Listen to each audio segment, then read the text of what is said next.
I was happy to be on hand yesterday for the festivities.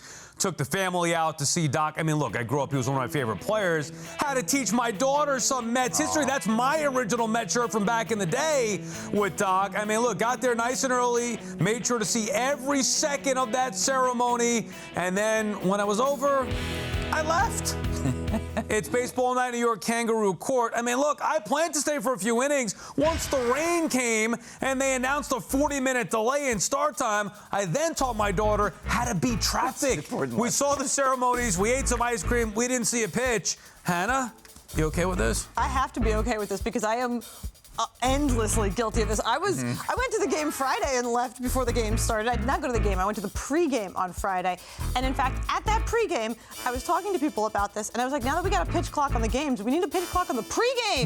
There's so much dead time. Now, when you go to a game, if you get there in time for Clubhouse, you spend more time not watching baseball than you do watching baseball. I always think, you know what, this sounds like an interesting game. Friday was also the Royals, great team. I thought, I'll stay for a few innings. You do one clubhouse, you do the other clubhouse, you watch some batting practice, you go back up to the press box, you look at your watch, and you go, oh, it's still another hour? That's true. So I'm good as far as you're concerned. Did you get home in time to watch the whole game? Yeah, I saw like the third inning on. Perfect. Yeah. That's the reporter perspective. You're right. There's a lot of dead time before the game. I think from a fan perspective, Sal, I also have no problem with this. Wow. You love the Mets. You were passionately watched the games. You had a more like a grown-up. I know certain people in New York media that would probably drag their children there or do whatever it took to stay at that game, no matter what was going on. But you're like, I got a little girl here. We're going to feed her. We're going to get her some ice cream, and then we're going to get home comfortably. That's how a grown-up would handle going to a Mets game under those circumstances. All right, TC, now the one that I'm really worried about. Your ruling on me leaving the game before a pitch was thrown.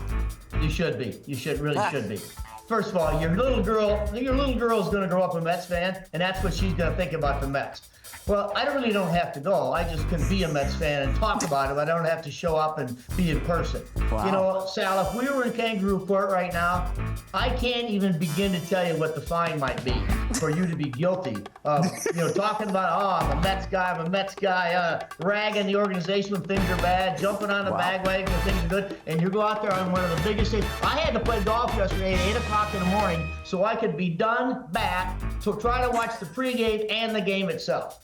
Now, I'm telling you, you are lucky that you're in the midst of two people who have never had to have been in the middle of a Kangaroo Court because you know they what? would have been banging it. I gotta say, I gotta defer to the skipper. I know. Now I feel shame. I feel shamed by Terry. I will say, I don't know if this is going to help with the judge ruling here.